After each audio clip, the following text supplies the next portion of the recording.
एक बहुत ही खूबसूरत गांव था जिसका नाम था बीरनगर। यहाँ सभी लोग बहुत खुशी खुशी से रहा करते थे। गांव में सभी कुछ अच्छा चल रहा था और इसी बीच अमेरिका से एक फैमिली अपने पुश्तैनी घर में रहने आती है। उस परिवार में पति पत्नी और उनका छोटा सा बेटा थे जो अपने हवेली में रहने आए थे।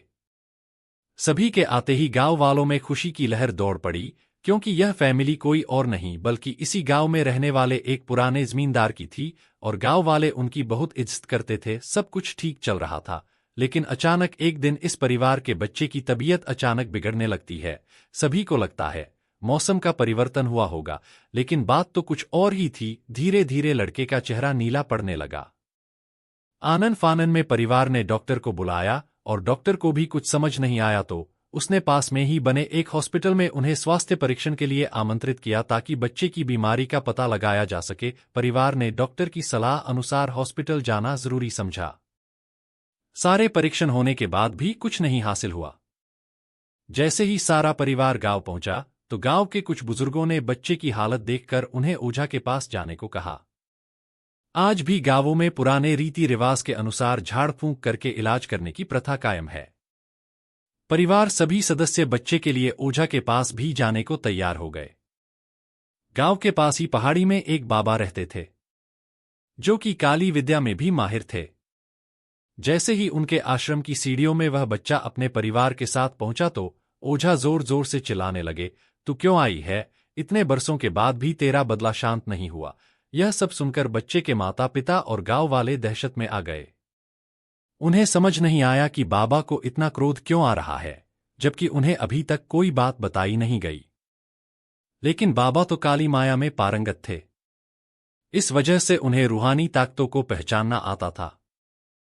सभी लोगों ने आश्रम में प्रवेश किया, लेकिन बाबा ने केवल उस बच्चे को पास आने को कहा। बच्चे की हालत बहुत ही खराब थी। उसकी आंखें लाल हो चुकी थी, उसका शरीर नीला दिखाई पड़ रहा था और उसके शरीर का तापमान आम बुखार से कहीं ज्यादा था। ओझा ने विभूति उठाकर के बच्चे के मुंह पर फेंका। बच्चा जमीन पर लेट गया और जोर जोर से हाथ पैर हिलाने लगा।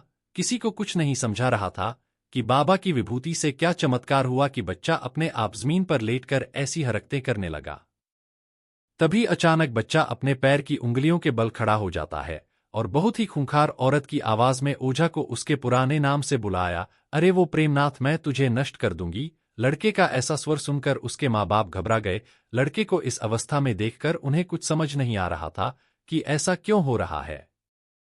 तभी ओझा ने एक मंत्र पढ़कर बच्चे को अपने काबू में किया। सारे गांव वाले ओझा से पूछने लग, बाबा ये सब क्या है? यह बच्चा ऐसा क्यों कर रहा है? तभी ओझा ने बताया कि इसके अंदर कोई चुड़ैल आ चुकी है जो कि आज 70 साल पहले चोरी के आरोप में जिंदा जला दी गई थी। उसे ऐसी सजा देने वाले कोई और नहीं बल्कि इसी बच्चे के दादाजी थे और वह चुड़ैल अपना बदला लेने इसलिए आई है क्योंकि वह गर्भवती अवस्था में जिंदा जली थी और उसके कोख में पल रहा मासूम बच्चा भी जल गया।